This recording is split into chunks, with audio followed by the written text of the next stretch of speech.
بسم اللہ الرحمن الرحیم۔ السلام علیکم۔ 9ویں جماعت کی اردو، اسلامیات اور انگلش پنجاب بورڈ کے نوٹس PDF میں خریدنے کے لیے رابطہ کریں۔ واٹس ایپ اور موبائل نمبر 0321 2280 942۔ انشاءاللہ آج کی ویڈیو میں آپ کے سامنے کلاس 9 انگلش پنجاب بورڈ کی یونٹ 4 یعنی حضرت اسماء رضی اللہ تعالی عنہا کے پہلے اور دوسرے پیراگراف کا ترجمہ پیش کروں گا، اور یہ اس سلسلے کی پہلی ویڈیو ہے، یعنی پہلا حصہ ہے۔ اگر آپ میری سابقہ ویڈیوز جو میں نے اس سلسلے میں بنائی ہیں، یعنی سابقہ اسباق کے ترجموں کے بارے میں بنائی ہیں، دیکھنا چاہتے ہیں تو اس ویڈیو کی ڈسکرپشن میں موجود لنک کو وزٹ کریں۔ انشاءاللہ آج کی ویڈیو میں اس سبق کے پہلے اور دوسرے پیراگراف کی ریڈنگ بھی کریں گے، اس کے ساتھ ساتھ اس کی ٹرانسلیشن بھی آپ کو بتائیں گے جو آسان ہوگی انشاءاللہ، اور اس کے ساتھ ساتھ جو مشکل الفاظ ہیں ان کے میننگز بھی میں آپ کو ساتھ میں بتاتا جاؤں گا، تاکہ آپ کو ٹرانسلیشن بھی یاد ہو جائے اور یہ پیراگراف سمجھ بھی آ جائے۔ تو آئیے شروع کرتے ہیں۔ پیراگراف نمبر 1 ہے، حضرت رسول اللہ خاتم النبیین صلی اللہ علیہ وسلم اینڈ his close companion حضرت ابو بکر صدیق رضی اللہ تعالی عنہ migrated from مکہ مکرمہ to مدینہ منورہ in the year 622 AD، یعنی رسول اللہ خاتم النبیین صلی اللہ علیہ وسلم اور آپ کے یار غار حضرت ابو بکر صدیق رضی اللہ تعالی عنہ نے سن 622 عیسوی میں مکہ مکرمہ سے مدینہ منورہ کی طرف ہجرت فرمائی۔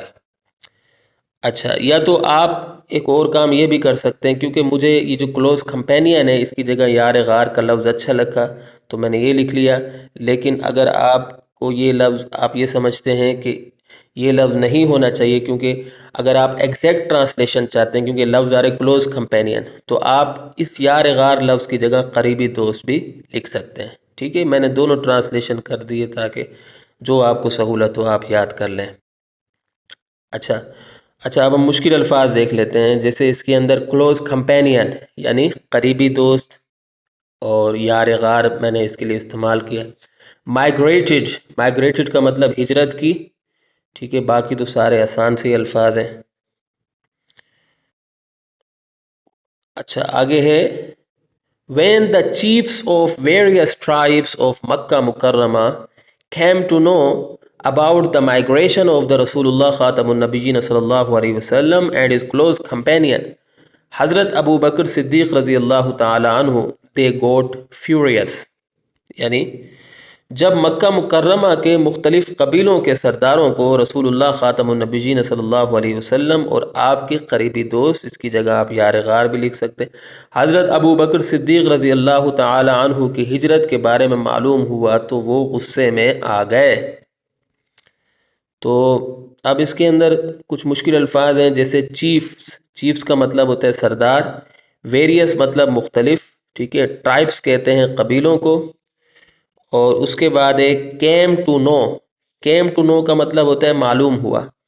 مائگریشن کہتے ہیں ہجرت کو، مائگریشن ہجرت کو کہتے ہیں، اور اس کے بعد کلوز کمپینین جس کا مطلب ہوتا ہے قریبی دوست، قریبی ساتھی، یار غار۔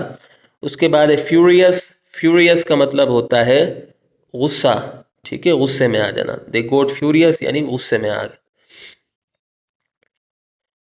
The chiefs were determined more than ever to find them out، سردار انہیں تلاش کرنے کے لیے پہلے سے کہیں زیادہ پرعزم تھے۔ چیفز کہتے ہیں سردار کو، ڈٹرمنٹ کا مطلب ہوتا ہے پرعزم، مور دین ایور کا مطلب ہوتا ہے پہلے سے کہیں زیادہ، فائنڈ دیم آؤٹ یعنی تلاش کرنا، ڈھونڈنا، تلاش کرنا، ڈھونڈ نکالنا۔ They offered huge rewards and bounties for their capture dead or alive، انہوں نے انہیں یعنی رسول اللہ خاتم النبیین صلی اللہ علیہ وسلم اور حضرت ابو بکر صدیق رضی اللہ تعالی عنہ کو زندہ یا مردہ پکڑنے کے عوض بھاری انعامات و اعزازات کی پیش کی، نعوذ باللہ، یہاں بھی نعوذ باللہ۔ تو اب اس کے اندر یہاں سے یعنی سے لے کر، یہ دیکھو میں نے بریکٹ میں لکھ لیا ہے، یہ بریکٹ میں لکھ لیا ہے، ٹھیک ہے، تو آپ بھی اس کو بریکٹ میں لکھ لیجئے گا۔ اس کی وجہ یہ ہے کہ یہ ترجمے کا حصہ نہیں ہے، لیکن اگر اس کو نہ لکھیں تو بات سمجھ نہیں آتی، تو اس لیے بریکٹ میں لکھ لیجئے گا۔ تو اب اس کے اندر جو مشکل الفاظ ہیں، جو آفر کا مطلب ہوتا ہے پیشکش کی، آفرڈ یعنی پیشکش کی، ریوارڈز کہتے ہیں اعزازات کو، باؤنٹیز کہتے ہیں انعامات کو، کیپچر کہتے ہیں پکڑنے کو، ٹھیک ہے، گرفتاری کو۔ اس کے بعد ڈیڈ، ڈیڈ کا مطلب ہوتا ہے مردہ، اور الائیو مطلب زندہ۔ پیراگراف نمبر 2 ہے The preparation for this journey was made at حضرت ابو بکر صدیق رضی اللہ تعالی عنہ house۔ اس سفر کی تیاری حضرت ابو بکر صدیق رضی اللہ تعالی عنہ کے گھر میں کی گئی۔ تو اس میں کچھ مشکل الفاظ ہیں، جیسے یہ پریپریشن، اس کا مطلب ہوتا ہے تیاری، جرنی کہتے ہیں سفر کو، اور باقی تو آسان سے الفاظ ہیں۔ ہاؤس گھر کو کہتے ہیں۔ حضرت اسما رضی اللہ تعالی عنہ rendered useful services for in this regard, یعنی اس سلسلے میں حضرت اسما رضی اللہ تعالی عنہ نے مفید خدمات سر انجام دیں۔ تو اس میں کچھ مشکل الفاظ ہیں، جیسے رینڈر، رینڈر کا مطلب ہوتا ہے دینا، ٹھیک ہے، رینڈر کا مطلب ہوتا ہے دینا، فراہم کرنا، مہیا کرنا۔ تو محاوراتی ترجمے کے لیے میں نے لکھ لیا سر انجام دینا۔ یوزفل کا مطلب ہوتا ہے مفید، سروسز کا مطلب ہوتا ہے خدمات، اور ان دس ریگارڈ کا مطلب ہوتا ہے اس سلسلے میں۔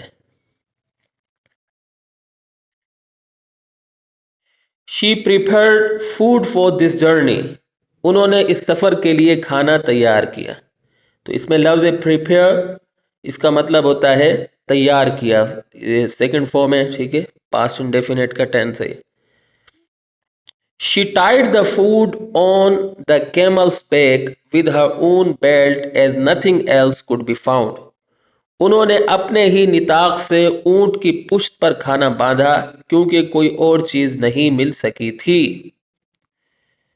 اچھا، ٹائٹ کا مطلب ہوتا ہے باندھا، ٹھیک ہے، فوڈ کہتے ہیں کھانے کو، کیملز بیک یعنی اونٹ کی پشت، ود ہر اون بیلٹ یعنی اپنے ہی نطاق سے، بیلٹ ویسے پٹے کو کہتے ہیں لیکن یہاں نطاق استعمال کیا کیونکہ یہ خاص قسم کا بیلٹ ہوتا تھا جو عرب کی جو خواتین تھی وہ پہنا کرتی تھی، تو اس لیے میں نے یہاں نطاق کا لفظ استعمال کیا، ویسے پٹا لکھنا مناسب بھی نہیں تھا۔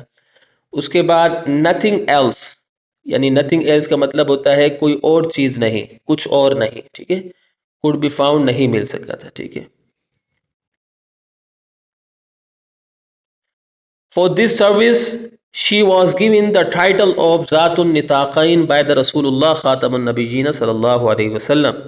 اس خدمت کی وجہ سے انہیں رسول اللہ خاتم النبیین صلی اللہ علیہ وسلم کی طرف سے ذات النطاقین کا لقب عطا کیا گیا۔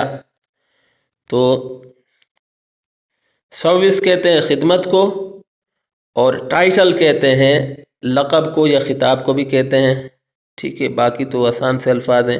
گیون کا مطلب دینا یا عطا کرنا۔ تو یہاں آ کر ہماری ویڈیو اختتام کو پہنچتی ہے۔ امید کرتا ہوں کہ آپ کو میری یہ کاوش پسند آئی ہوگی۔ اگلی ویڈیو تک کے لیے مجھے اجازت دیں۔